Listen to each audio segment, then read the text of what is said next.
palavra que nós lemos hoje é segunda carta de Paulo a Timóteo. Timóteo, ele era um companheiro de Paulo, companheiro de viagem de Paulo. Paulo, ele encontra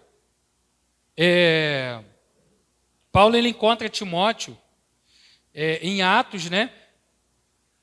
Numa das suas viagens missionárias, ele encontra Timóteo.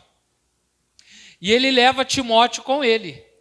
E Timóteo, ele era um jovem. Timóteo era jovem. Só que Timóteo, assim, ele era jovem e já muito dedicado, né? Como, graças a Deus, eu posso dizer, sem hipocrisia, que aqui a gente tem jovens dedicados na obra do Senhor. Graças a Deus por isso. E Timóteo, ele era um jovem dedicado, e ele se tornou um companheiro de Paulo, e ele se desenvolveu a ponto de Paulo colocar Timóteo para ser pastor. Timóteo foi um pastor na igreja de Éfeso. E Paulo, ele fala para Timóteo. Timóteo, por exemplo, ele já está em Éfeso, e Paulo manda essa carta aqui para ele.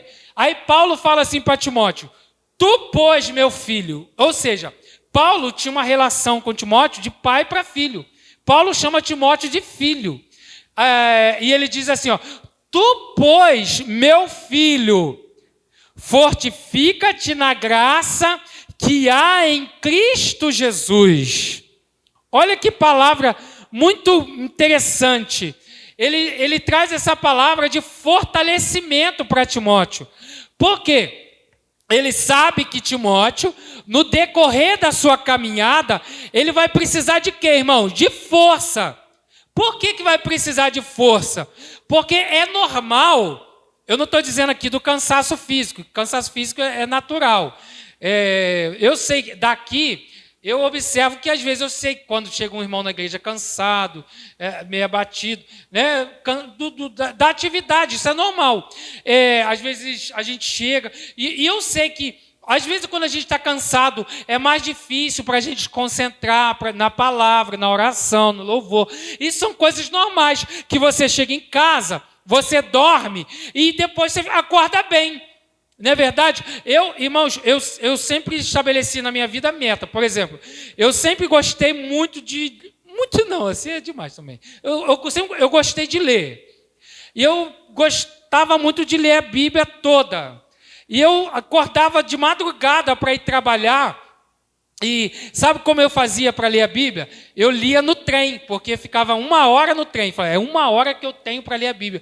E às vezes, 4 e pouca da manhã, o trem cheio e eu sentado, e daqui a pouco, cochilando, mas aí eu levantava e falei, não, eu vou cumprir a minha meta de hoje, dos capítulos de hoje. Então, eu li a Bíblia de madrugada, porque eu sabia que quando chegasse no trabalho, eu não ia ter mais tempo para ler. Então, de madrugada, eu comprei uma Bíblia pequenininha, eu chamava ela de espadinha, que ela é pequenininha assim, ela não é quadrado, né? Ela é assim, como é que fala? É retangular. E só para eu ler no trem, porque é muito tempo na condução, então eu falei, só no trem eu consigo ler a Bíblia toda. Então, eu já li a Bíblia toda só andando de trem. Mas o que acontece? Tem hora que você tem que fazer uma força enorme, porque... Poxa vida, de madrugada é um horário bom para dormir, mas eu pensava, não, eu tenho a minha meta, eu tenho que ler a Bíblia, eu tenho que ler a Bíblia toda. Então eu criava as minhas metas, eu falei, não, eu pegava um livro para ler, não, vou ler no trem, o tempo que eu tenho para ler, eu vou fazer isso. Então, irmãos, o que acontece na nossa vida é feito de desafio espiritual. E às vezes, como eu disse aqui, cansaço físico, você dorme e revigora. Agora, muitas das vezes na nossa vida, o que falta para nós, irmãos, é vigor espiritual. Você sabe por quê? Quando você tem vigor espiritual, você vence o cansaço físico. Eu digo para você, por que eu conseguia ler a Bíblia 4 e pouca da manhã num trem? Porque eu estava cansado fisicamente, mas espiritualmente eu estava com vigor. Eu estava revigorado, eu estava animado. E nessa época eu trabalhava num trabalho em altura, e eu sempre tive medo assim, de muita altura. Não é alturinha assim, subir num telhado não. Muita altura. E na época eu estava trabalhando em altura. Na época, assim, caía muito cabelo, né? A Rafaela falava, amor, tá caindo teu cabelo todo. Que, assim, psicologicamente, não estava bem por estar trabalhando em altura. Então, aquilo estava me causando, mexendo emocionalmente. Então, causando queda de cabelo e um trabalho, na época, muito pesado que eu estava. No entanto, eu estava com vigor espiritual. Mesmo estando exausto fisicamente, eu estava com vigor que fazia com que eu abrisse mão na madrugada para ler a palavra de Deus. Porque, irmãos, o vigor espiritual é o que faz a diferença na tua vida. Eu vou falar uma coisa para vocês. Às vezes, quando você chega aqui cansado, você vem do trabalho, eu vejo que nisto é um vigor espiritual, é ânimo, é vontade de estar na presença de Deus, é vontade de estar na casa do Senhor, porque talvez hoje você poderia até ficar em casa ou na quarta-feira, mas você vem, irmãos, sabe por quê? Porque ou você já está revigorado, ou você está buscando vigor espiritual. Sabe por quê? Porque ninguém permanece, irmão, se ele não tiver essa força, se não tiver essa graça. Eu estava contando aqui hoje, quantas pessoas que já veio, já disse para mim, não, quero ser membro da igreja, e ficou, mas daqui a pouco foi embora. Porque exatamente falta isso aqui, ó, fortificar na graça de Deus, irmãos, fortificar em Cristo. E Paulo diz para Timóteo, tu, pois, meu filho, fortifica-te na graça que há em Cristo Jesus. Aleluia. Aí eu digo para você, irmãos, como que você vai se fortificar? É em Cristo. Porque eu vou falar aqui para vocês. Quando você vai pregar para alguém que não aceitou Jesus, alguém hoje falou de hospital, foi o Renato. De um hospital você chega para a pessoa, falar nisso, hoje foi a primeira vez que eu fui no hospital. Eu fui lá com o Rogério visitar uma menina lá do Santa Cecília. Aí a gente chega para a pessoa, você fala de salvação, que Deus vai te salvar, que Deus vai te levantar, né? Aí a menina até falou assim, poxa, que bom que vocês vieram, eu achei que eu ia estar aqui sozinho. Como aquilo é bom para a pessoa? Ou seja, a pessoa não é da igreja, nunca aceitou Jesus, está ali. Você chega, a pessoa, gente, você veio, que legal, a pessoa se sente bem, né? Isso é importante para a pessoa.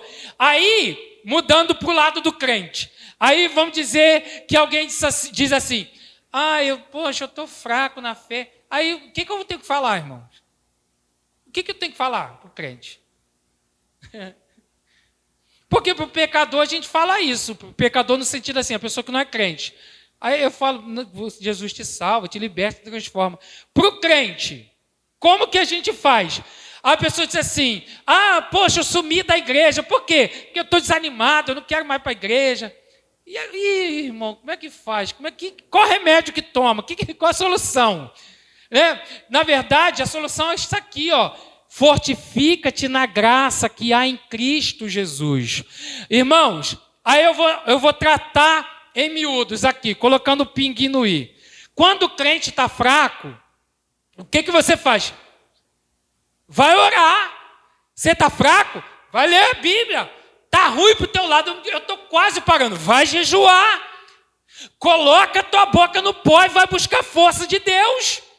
Porque, irmãos, não tem historinha não. Não tem esse negócio de falar, irmã, você está meio assim, né? Deus vai te ajudar. Vai te ajudar? Deus já está ajudando desde antes de você nascer, Deus já está te ajudando. O crente, meu irmão, a ferramenta para o crente é outra. Eu estou fraco, é porque está precisando então orar mais. Estou fraco, vai jejuar, vai sentar e vai ler a Bíblia, que Deus vai te fortalecer. Meu irmão, o remédio é esse. Para cada doença, para cada paciente, um remédio. Né? Não tem, o remédio é diferente. Então, se tem crente desanimado, pensando em parar, foi a lição que eu falei hoje. Talvez é o tempo de você jejuar, porque é o tempo de você buscar em Deus. Eu disse aqui de manhã que muitas das vezes a pessoa vai fazer o jejum. Vou fazer o jejum para quê? Meu irmão, vou fazer jejum para eu Para expulsar demônio. Meu irmão, não existe jejum para expulsar demônio. Não, jejum para expulsar demônio, não existe isso, né? Nós falamos aqui de manhã. Não, irmão, vou fazer jejum para quê? O jejum é para você mover o que está dentro. Eu falei aqui de manhã, você não faz jejum porque está fora. Você faz jejum porque está dentro. Como assim? Você vai fazer jejum para você fortalecer a tua vida com Deus. É para você se aproximar de Deus. Como assim? Você vai abrir mão daquilo que é mais importante para a tua carne. O que é mais importante para a nossa carne? O alimento, meu irmão. Por quê? Por que o alimento é a coisa mais importante para a nossa carne? Porque se você parar de se alimentar, você morre. Então, o alimento é a coisa mais importante para a tua carne. Verdade ou não? É a coisa mais importante, né? Tanto é que a gente não fica sem se alimentar. Quando você vai jejuar, você abre mão daquilo que é mais importante para a sua natureza carnal, para você fortalecer o teu espírito. Então, você jejua para fortalecer a tua comunhão com Deus. Qualquer outra coisa é conversa.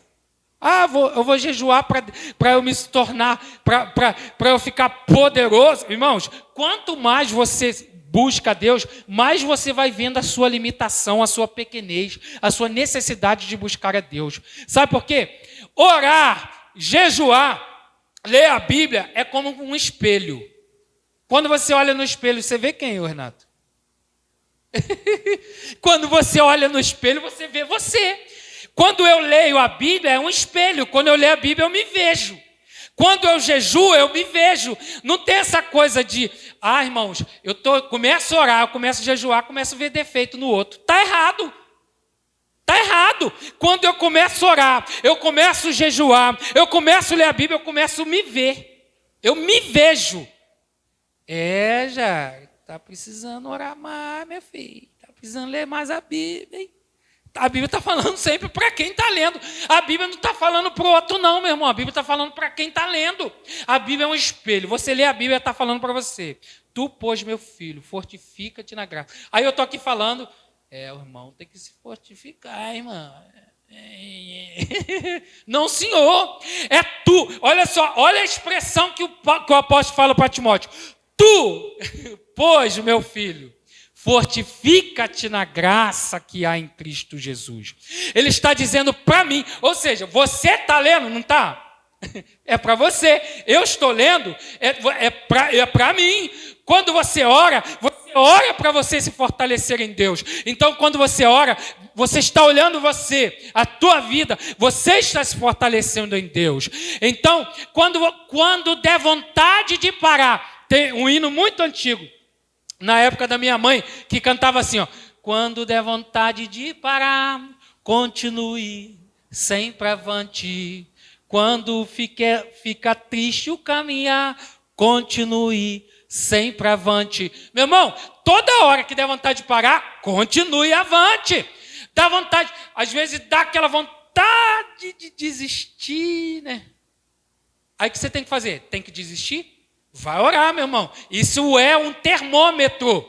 O que você sente é um termômetro. Espera aí, eu estou com vontade de desanimar.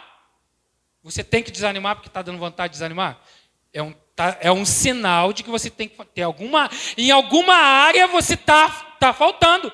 Então vai orar, vai buscar a Deus, vai falar com Deus. Outra coisa, quando a gente... Por exemplo, eu disse aqui, irmãos, vamos orar 3 horas da manhã para Deus salvar alguém.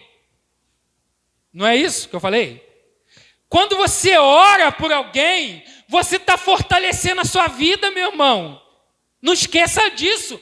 Você ora para Deus salvar uma pessoa e a oração fortalece você. Olha como isso é importante. Ou seja, no reino de Deus, nada é em vão.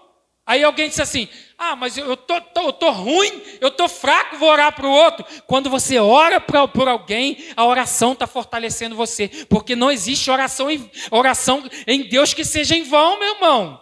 Alguma coisa Deus vai fazer e Deus vai mover. Então, quando você ora por uma pessoa, Deus trabalha na tua vida. Aleluia. Então eu quero aqui terminar esta palavra dizendo aqui, é tempo da gente se fortalecer em Deus, é tempo de vencer os desafios. Mas eu vou falar aqui para os irmãos, hoje a gente se embaraça no reino de Deus com muita facilidade. A gente se embaraça nas coisas de Deus com muita facilidade. Ó, a história minha, a minha mãe criou 12 filhos. 12, né? Não é um, nem dois, nem não é dois, não, é 12. 12 filhos. Mas eu vou dizer uma coisa para vocês. Nós fomos criados dentro da igreja, dormindo, igual o Nicolas está ali. Eu já dormi tanto na igreja que eu já caí de cabeça no chão. Mas a minha mãe não deixava de levar. A gente ia para a igreja de qualquer jeito. Agarrado, a gente ia para Divinim, de Dores para Divinim. Com 5, 6 anos, começou a andar, já ia, tem que ir. Né? A gente voltava agarrado na saia das irmãs nossas mais velhas, mas a gente ia. Aí, como diz um pastor, não morreu ninguém, está todo mundo vivo e com muita saúde. Sabe por quê, meu irmão? Aquele povo tinha muita determinação. A minha mãe, 12 filhos, não deixava a gente ficar em casa, não. Não deixava. O culto no Divinim, e não é pertinho não, né, Valdecir? De Dores para Divinim.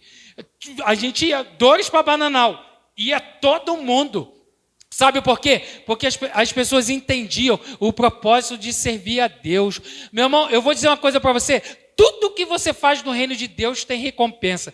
A minha mãe, ela andava isso tudo, botava a gente para andar. Por isso que até hoje eu gosto de andar a pé. Eu gosto de andar porque minha mãe fazia muito isso. Para vocês terem uma ideia, o que a minha mãe fazia naquela época, isso hoje a minha mãe tem saúde física por causa disso. Para vocês terem uma ideia, minha mãe vai fazer 80 anos. Ela não toma um remédio, nada. Não toma remédio de pressão, de diabetes, de nada. Às vezes ela toma um remedinho para dormir, não é? Ela toma um remedinho para dormir. Mais nada. Se deixar, ela anda o dia inteiro. Mas sabe como que ela desenvolveu isso? Aqui em Dores, indo para a igreja, não ficando em casa, levando os filhos, botando os pequenos na carcunda dos mais velhos e não parando, meu irmão. A minha tia, que veio aqui semana passada, ela estava falando para mim, Jário, teve uma vez que eu vim aqui na tua casa, quando vocês eram criança, aí tua mãe me chamou para ir ali com ela. Eu fui. Sabe onde? Aí, em Dores, sabe onde que a minha mãe levou a minha tia? Lá em Bananal. E Thais andando, ô Tereza, você não falou que é ali? Não, vamos ali comigo. Saiu de Dores, foi na casa de uma irmã, como se fosse daqui ali, ali na rodoviária, vão ali. E foi na casa da irmã. Aí, por que ela lembrou disso? Porque estava na hora do ônibus ir embora para o Rio, e ela estava ainda no meio do caminho. Meu irmão, mas hoje a minha mãe tem saúde física, porque ela plantou isso na obra de Deus. E você sabe que a atividade física, a caminhada, isso é saúde. Hoje é insistido nesse sentido, né? Mas antigamente as pessoas eram obrigadas a fazer e fazia por causa da obra de Deus e as pessoas não deixaram de receber a recompensa. Eu não estou aqui falando de caminhada, para você caminhar não, estou falando do sentido espiritual da coisa, de como os crentes eram determinados de fazer a obra de Deus. Hoje, aquele rapaz que veio aqui, o presbítero Maxwell, ele falou para mim, Jário, hoje se você botar um carro, é difícil tu encher um carro. Se tu botar uma Kombi, é difícil encher uma Kombi. Irmão, tem uma Kombi aqui, vão encher a Kombi para ir visitar uma congregação, é difícil tu encher uma Kombi. É tempo da gente pensar, meu irmão, onde nós estamos buscando a nossa força espiritual. E Deus tem abençoado o povo. Hoje o povo tem bicicleta, tem carro, tem moto, só falta ter avião. Mas as pessoas não querem usar o tempo que tem para fazer a obra de Deus. Tu, pois, meu filho, fortifica-te na graça que há em Cristo Jesus. Deus abençoe você que veio, você que está na casa de Deus. Você não sabe como isso é importante para você, para a tua vida, para o teu futuro, para os teus filhos, para o teu esposo, para a tua esposa, para a tua casa, para a tua família. creia que você está servindo ao Deus poderoso. E o apóstolo Paulo disse aqui: tu, pois, meu filho, fortifica-te na graça que há em Cristo Jesus. Agora, depende o que nós estamos alimentando, meu irmão. Se a gente não lê a Bíblia, se a gente não lê a palavra de Deus, se a gente não orar, se a gente não jejuar, se a gente não ouvir... Hoje é tão bom que você pode criar estratégia. Hoje você tem televisão com internet, você põe hino o dia inteiro, tu escolhe o hino, você escolhe pregação, você pode alimentar a tua alma o dia inteiro, você pode estar trabalhando e ali ouvindo louvor, ouvindo palavra. Eu lembro quando eu era criança, nem hino para a gente escutar tinha. Né? A gente escutava um hino só, e hoje tem tantas coisas para alimentar a nossa alma, o nosso coração. Ainda tem crente que fala que está fraco. Pelo amor de Deus. Se está fraco, meu irmão, é porque não está se alimentando dos alimentos espirituais, e tem que se alimentar do alimento espiritual para fortalecer na fé. Amém? Deus abençoe os irmãos. Uma semana abençoada. Que Deus abençoe tua vida, tua casa, tua família. Não esqueça do propósito da oração. Não esqueça do propósito do jejum. Não esqueça do propósito da palavra. Leia a palavra de Deus. Você vai se fortalecer na fé. Aleluia. Amém? Vamos ficar de pés. Nós vamos terminar louvando ao Senhor. Nós vamos terminar adorando ao Senhor. Nós vamos terminar glorificando ao Senhor nesta noite. Com alegria, você vai louvar ao Senhor. Com alegria, você vai exaltar ao Senhor nesta noite. Você vai bendizer ao Senhor, agradecendo a Deus pela vida dos jovens, dos irmãos, das irmãs, de todos que veio aqui adorar ao Senhor nesta noite. Tenha certeza que Deus está cuidando da tua vida, da tua casa e da tua família. Amém?